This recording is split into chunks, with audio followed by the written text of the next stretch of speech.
Nigerian families across major cities are facing an escalating housing crisis as landlords, driven by macroeconomic pressures and rising operational costs, are implementing rent increases exceeding 100%, pushing many tenants to the brink. This challenge is unfolding nationwide, particularly in economic hubs like Lagos, Abuja, Port Harcourt, Enugu, Ibadan, Onitsha, and Kano. Chikwado Ezike, a civil servant residing in Lagos, exemplifies the struggle. In December 2024, his landlord increased the rent on his 3-bedroom apartment from 850,000 naira to 1.5 million naira. After a 4-month search, Ezike was forced to secure a similar apartment for 3 million naira annually, incurring additional fees that pushed his initial outlay to over 4 million. It has been a nightmare for me and my family this past 4 months, Ezike lamented, highlighting the financial strain of taking a loan to cover the new accommodation. Despite reports dips in inflation rates from 34 to 80% in December of 2024 to 24.43% in March of 2025, market realities show persistent inflationary pressure on building materials, hindering home ownership and driving up new home prices. MKO Balogun, CEO of Global PFI, confirmed rent increases of 50% or more for new buildings, citing prices for a 1-bedroom at 2.5 million naira in areas like Lekki and a 2-bedroom at 3.5 million naira. Another CEO, Ayo Baru, noted that landlords are transferring costs to tenants, creating a near crisis. The rental crisis is prompting a crisscross movement in the market, with middle-income tenants moving to traditionally low-income areas, pushing lower-income earners further into the suburbs. Even in these areas, rents have more than doubled. A 2-bedroom apartment, previously 450,000 naira to 700,000 naira, now costs about 1 million to 1.2 million naira, and 3-bedroom flats have risen from 800,000 naira to which was 800,000 to 1 million, has now risen to 1.5 million to 2.5 million naira or more, with new buildings exceeding 3 million annually. Let's get right into it. Ms. Black, what are your thoughts on this report? Okay, one of the problems that we have in the country is the need for everyone trying to maximize profits. Okay. So a lot of persons are further driven into chaos, because if a person is earning pretty low for an average income earner of 77,000 naira at the minimum minimum wage, yeah, then the person is pushed to look for houses in interior parts like the suburbs of the city, which pushes them further away from their work areas. So if you're pushed that far, how do you maintain your jobs? Some persons have had to resign from job opportunities to move into areas like that because they cannot continue to help the landlords to make so much money. We want to clamor for a change, because I don't see a reason why a building you have had for years will be just inflated upon just like that. Why would you do that? Why would you just wake up one morning and feel like you want to impose? We complain as citizens about the problems we're having in the country being from the government, but we happen to be the real problems that we have. So I would like for everyone, especially landlords, to just try to be humane and try to put themselves in the shoes of other people. A lot of people can't afford this, and it's going to tell on the economy very soon, because a lot of people are going to be relocating. I've had conversations with quite a number of people lately, and they've been talking about relocating to their villages since they can't put up with the rent in the cities. Do they have job opportunities open in their villages? No, they don't, but they can't continue. A person who's earning 77,000 naira as the minimum income, how would they afford a 1-bedroom apartment for a year? That's impossible. They have to borrow. There's also food. There are other basic needs. So they can't afford it, so they would rather just go to the village and maybe venture into farming. So sadly, so Pastor Get, I mean, with this new reality, what are your thoughts on this new reality facing everyday Nigerians? You know, Ms. Black has come up to say the minimum wage doesn't quite fit the cost of, the current economic living. What are your thoughts on, on this in general? Well, like she said, we blame the government for so many things, but we are also part of our problems, because some of them don't understand that they will travel someday, or their children will travel out of their own environment to get houses elsewhere. And their children call them and say, "Dad, where I'm paying for self-contained is 900. Can he afford it? Would he be comfortable?" Because these prices are also gone to schools. Go to Uniport now, you will hear where normally for student apartment, maybe if you want to stay off camp, you pay 150. It's about 800, 700, 500.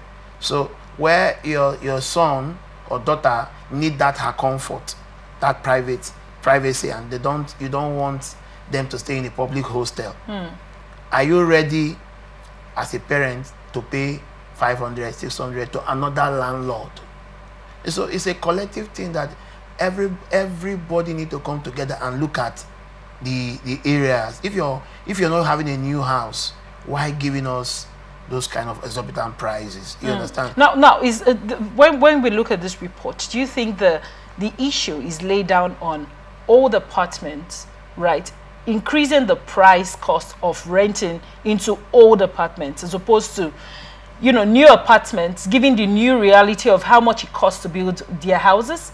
As regards, that inflation is high, so the price of cement is no longer the price of cement in 2022. Do you think, like, the main core of our discussion today, right, if you look at it critically, is it centered around old landlords and the increments they have made despite no new renovations done on old buildings, as opposed to newer buildings being built and the prices are really exorbitant just now? Well, I think the both, though, to me, we're focusing on the old landlords that has older buildings. But even these new ones, you don't need to inflate the price.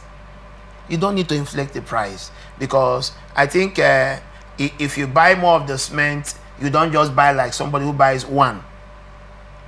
Like, yes, because if you're building a house today and you want to get 100 bags of cement, there's a discount for you to those who just do normal 1 bag, 2 bags in a month. If you're buying a zinc, there are places you go and get a cheaper one, you understand, from the company direct. There are ways you do so that you cannot, inflate this price. We know the cost of materials are high, but you don't also look at it and say, okay, me too, I have to give 100% of what I spent to gain back the money in the next 1 or 2 months. Then keeping some persons stranded. So we're talking about the landlord that has old houses. In fact, they are the serious problems we're having today, because they will just, once that I think this whole thing started from this fuel increase, where it was from 591 to 900 to 1001 to 1000. So they now capitalize on inflation on transportation. Right. So they decided. So I begin to ask, because I have some videos for some houses that the landlord will be telling you that this house initially goes for 250. Okay. Now somebody moved out and he's telling you to bring your money, your own money, to do renovation for him, and he's telling you 500,000. Wow. Now, I mean, Ms. Black, what structures do you think need to, how do we checkmate these processes? Number one, I want to get your thoughts as regards how do we checkmate. From the report, Mr. EGK from the report did say he didn't want to pay the rent that the landlord, the increased rent in his old apartment. But he ended up renting a 3-bedroom flat and spending 4 million. As opposed to probably I think if he had thought about it, he would have probably paid and retained the old apartment. But the price became exorbitant from 850,000 to 1.5, and it was like, okay, no, I won't be able to pay that. But he moved on. Now, I want you to look at this. When I talk about the structure, I'm looking at it in general terms as regards the agency fees. Why did he now spend 400? It was because of other hidden exorbitant costs that you get to meet when you rent an apartment. Let's run through those. Okay. For starters, I'd say that as Nigerians, this is not something that is only peculiar to Nigeria. A whole lot has changed worldwide. There are a lot of rising costs everywhere. Right. However, as Nigerians, to fight a cause, we ought to agree. Okay. For Ejike, as an example, he would have retained his old apartment with a plea to the landlord. There's a way you convince someone and make them understand that they are your only hope. You don't go to them with pride. You talk to them in some level of understanding. Oh, I'm very sorry, I can't come up with your new price. Oh, certain people just tell you to leave. Yes, certain people do, but there are agencies who could help you fight the scores. There's this agency I know of, Shelter. I'll get the correct name of the agency. They actually write to your landlords and tell them the appropriate things to do. Actually, so we have such bodies. Yes, we do. Do you think people are informed enough about? They're not. So that's the reason we're actually talking about this kind of we're having this kind of discussions now to sensitize people on the things they ought to know. A lot of persons need to engage the services of lawyers who know what exactly the books say, the law says on these issues. So if you decide to remain in your old apartment and do not agree to pay exorbitant fees with the backing of the law, then it will help us to clamp down on this exorbitant price hike. For instance, I am at a place and my landlord is asking, oh, you need to leave because I have doubled the price. I'm going conversational with him. Why did you choose to increase your rent? And then he says, everything is costly in the market. Everything has risen. I can't buy this, I can't buy that. Is that the reason for the inflation by 100%?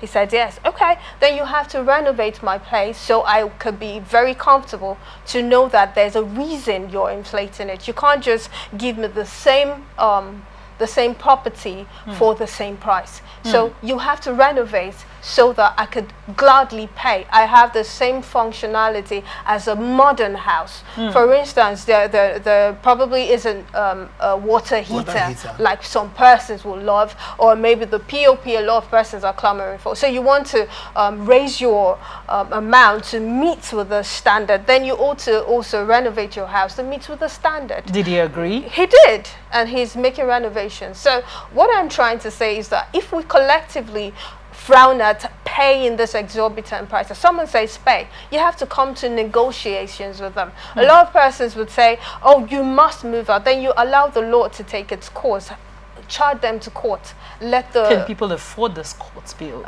Well, sometimes when you appeal, the money you were supposed to pay for your rent, start a case with it. That's the truth. If you start a case with it, you will not know the end of the court case. Most of those things get adjourned, and then you're staying in the house for free. So if everyone stands their grounds not to pay this, especially for old houses, of course, the rent, the price of building a new house is a lot for the new landlord. So it's explainable for the price hike. However, like Apostle said, I would say that you should be considerate. If you build a house for, say, 10 to 15 million naira, you're not expected to recover the money in 5 years. It is supposed to be an investment over a long period of time. So if you spend 10 to 20 million naira, you should look at something like 10 to 20 years to at least recover your money. So why put the house for 4 million naira per year? That's greed, that's sheer greed. So if I don't rent it, you don't rent it, he doesn't rent it, and we tell every other person related to us not to pay those fees, a lot of persons will actually change their minds and reduce the prices. Then coming to the agency part where agents charge exorbitant, I would say that it's still Nigerians who empower them. For starters, there's a vacancy of a house. It used to be that the landlord would put a notice outside his gate. There's a vacancy here, so you walk in and you have your negotiations and everything is sealed.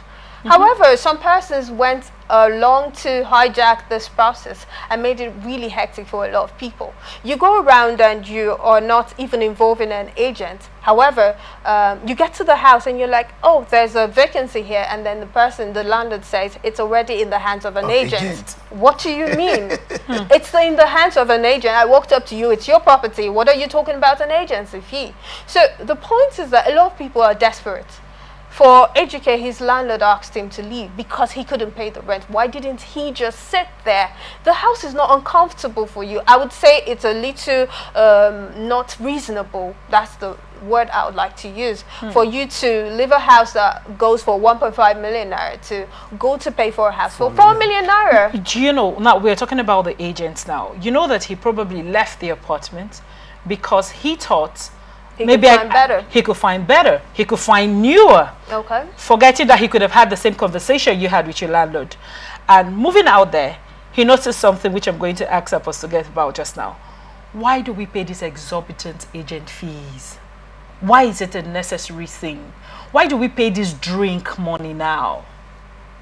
Right. Why do you pay the agent fee? I know that back then when, we were getting apartments when I was in the university, you pay, I think it's 10,000 or so to the agent, or 5,000 around the university area.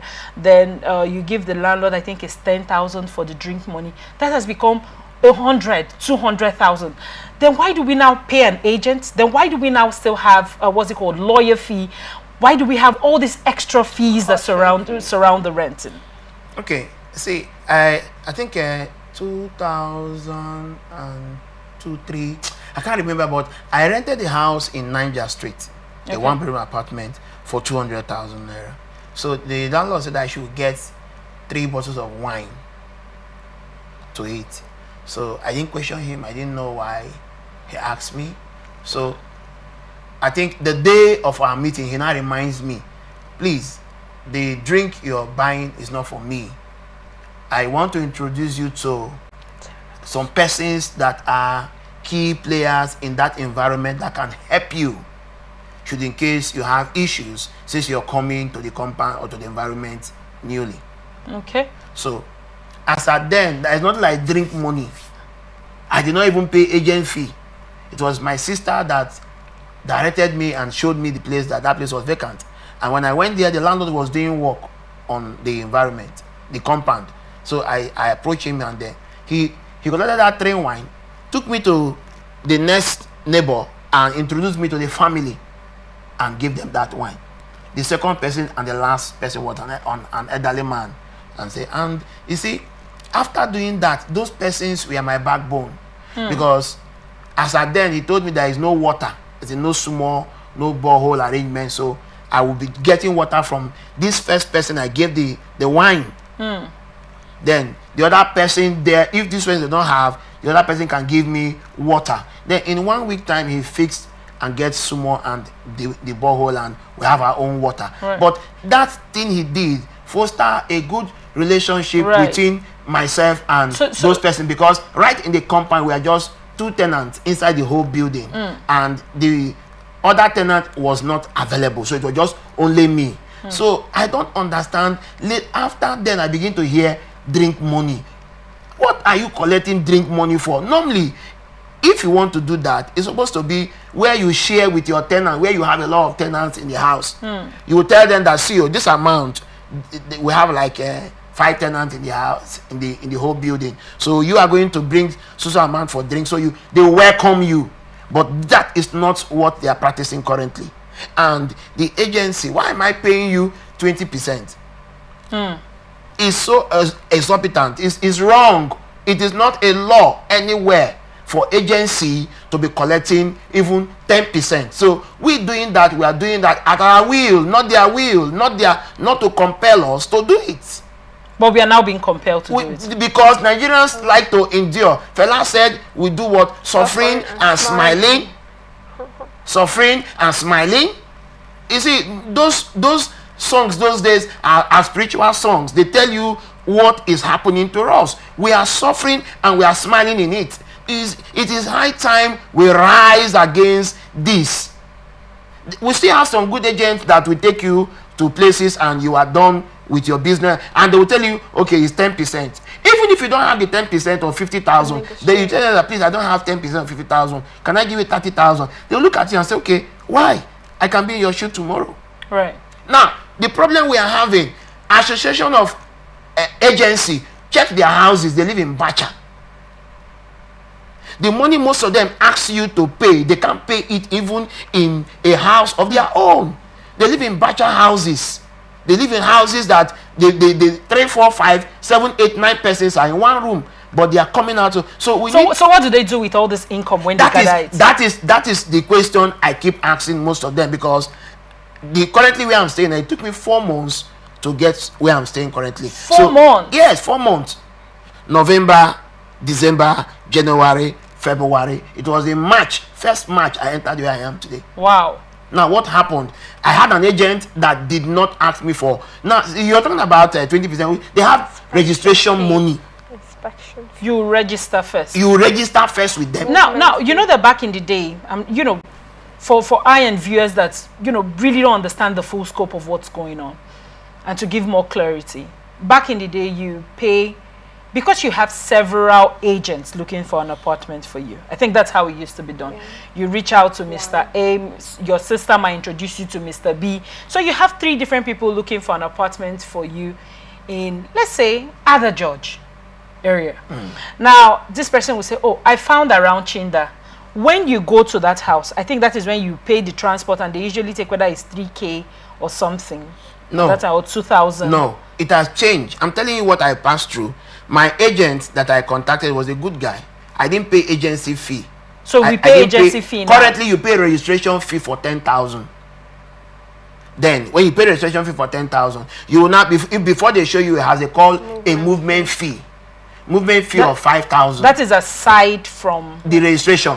Okay. So Nigerians, we need to rise. Now this what we need to say. I'm coming. You pay. Just give me a second. This movement fee, is it like in totality of all the movement before you get the apartment, or is it movement for each day? For each day you go out. So that's the reason why we need to shout, because our children are coming, our brothers are coming. I have 5 of my brothers. They are male. You understand? 3 are my back. So if tomorrow they want their house hunting, I will not rest. Even this my house, I had to call my uncle. My uncle was shouting, say, what is happening? Can't you get a smaller apartment for 200? I say, where? 1 bedroom flat, you cannot get it for 200 anywhere. Any agent that even get that for you, we tell the landlord to increase it. Now let's come to you, ma'am. Okay. Now I've heard about this. I did read about people complaining bitterly that agents now hold technically the final say as regards how much you pay for apartment. True. A landlord might decide that this apartment is 300,000. An agent goes, okay, no, that is not allowed. You can't put it because, I mean, other people are leasing. Why do we have that going on? Is it sheer greed, or is it based out of the fact that they want higher agency fees? Yep. Sheer greed is looking around the same reason for the increment in their percentage. If I'm charging, say, 10%, which is reasonable for the fees, then maybe a house for 300,000 just 30,000 will be allocated to me. So when I ask him to move the fees up to 700,000 naira, it becomes 70,000 naira allocated to me. So what they do is they try to convince the landlord. That is if they're charging 10%. That's if they're so charging. So if it's 20%, like what they currently 140,000 naira for doing nothing, because I would say that they do nothing. How do I know that? A house is open. An agent knows another agent, so they have this community. Most of them a network. Some of them have a WhatsApp group or a group where they communicate. So there's an available house at this place. They have not seen it. They have no idea what it looks like, and they're asking you for the movement fee. You get there and they take you there, and you don't like the place. They're not responding to you. They ask to call you back, but that's the end. One of the problems I have is someone actually takes say 10 people to a particular house in one day. Same house, it's dilapidated, and you're asking 10 people to come look for it, charging them 5,000 naira per movement. So they just capitalize on these things just to enrich themselves. So this is actually unbearable for many Nigerians, and quite a lot of people are suffering. I've suffered it firsthand, and I trust a whole lot of people. Now, where the problem is that a lot of Nigerians are aiding and abetting those people because they're frustrated from searching for a house. Like what I was referring to about the AGK guy, same thing I experienced. My landlord made 100% increment, and I looked at it by the 100% increment. It is still not equivalent to getting a new apartment, considering the caution fee, all of this fees and the stress of moving. Do you understand? Agency So moving, the agency fee, the inspection fee, the registration fee. By the time I add everything, all of this will add up to maybe double what I'm paying. So if we all try to make negotiations with the persons where we are at their places, their apartment. For instance, I was able to, my landlord is someone who actually, I'm sorry if you're here, if you can see this, he's someone who's always raising his voice because they have this entitlement spirit. It's my property, I could do anything, and the law backs it up, actually. The law backs it up. A landlord is entitled to stipulate how much he wants to charge for his house. The law backs it up. So they feel it's their property and you have no right whatsoever. But they forget that there are agencies that could also fight for the right of the tenant. You can't just come without asking to mend certain things that are broken in the house. So if people can try to find a way around their old rent while seeking for reasonable rent and stop empowering these agents by paying the exorbitant prices, they would actually clamp down on their activities. That's what I would say. Thank you so much. Just before we move on, Apostle Get, now, what can the government do? Say for the agencies, agencies she talked about. What can the government do? She has already talked about what the people can do, but what can the government do? What, strategic laws can be put in place to help curb this? Do these agents, do they have the right to inflate the prices of houses? Who gives it? Who does the checks and balances and the processes of how these prices are increased by the agents? Now, you just mentioned paying 10,000 to register, 5,000 per viewing, and you can tell me that oftentimes you don't like the first house you see. You most likely not like the second house you see. That's 10,000. You might not like the third house. Then what then is the need for registration? I mean, who does the check and balances of these agents, and who is going to help us put this housing crisis we're currently in check? That's supposed to be our House of Assembly, River State. But apparently they are not on seats. You see, that's why you don't need to fight most times, because when you fight, your houses go apart. So we need the government to come in. But this has been happening for a while. Yes. So why do you think it hasn't been sat on all this while? Now, because people like us has not really seen the need to rise. Now we have bodies that are ready to fight those persons, but they want it to be in a law, to enact as a law, that these agents don't have right to tell you to register. It's only lawyers that have that right. It's lawyers that has right to search house for you. So lawyers have that right to ask you for a certain amount to pay.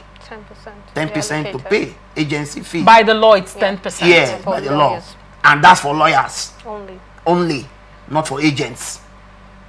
So where are they? Are they a registered body? Do they pay tax to the government? Those money they accumulate from people, they don't pay tax, they don't do anything with it. So I will pay registration. So if they have a registered company though, if they are under a registered company umbrella, does that mean that we are meant to pay the 10%? Yes. Now see, if they're like, if a lawyer gets a house for you, it's very easy. All he has to do is to give you an agreement paper that you sign. You pay 10% of the rent. You pay a legal fee, because there is a written agreement you are going to sign. So that binds you. So he's preparing the document for you. So you're paying legal fee. Where I entered, the lawyer was so nice. I was also pay 50,000 for legal fee. I told him, so I don't have the economy. I pay 30,000. You understand? The agent was also a nice person. I was supposed to pay. He said it's supposed to be 20%. Now I paid 1 year, 6 months. So I paid 500 as the annual rent, 200, 250 for 6 months. So it's 750. So he was now saying that's what some agents do also, because you're paying 2 years rent, you're going to pay them 2 years agency fee. So if it is 20%, you're going to pay them 20% for 2 years. Why? So when my agent came and was telling me that I was going to give me 75,000 for 1 year, I said, why? The basic rent is 1 year. You understand? It's 1 year. The every other one is not your business. So what I can do for you is, since you're taking 10%, is 50,000. I still have the receipt. I sent him 50,000, and we are good. So government need to come in and check movement, registration fee for agent, registration fee, movement fee, and you will be the one to still pay their transport if you don't have a vehicle. And most times, like where I was staying before, there's another apartment that they have given out. Agent will be bringing people as part of, you can pay now, but somebody has paid. So most of them don't have a house to show you. They take you to places that are not theirs. They heard it, because when I call my agent, I say, people are still coming for this house. I say, who? How did they know that there is a house there? Please lock the gate. Don't let anybody come in. So government need to check a lot of this, so that let not be that as if we are fighting some persons. No, we want people to do the right thing. If you are taking legal fee, and if the landlords don't want to come in terms with us, they are supposed to even take part of the responsibility of this payment. They are supposed to pay 5%, and the tenant pays 5%. That's the norm. But today that's not the case. So if a landlord insists that if I find your house and you say you have agency, both of us will share the cost. All right.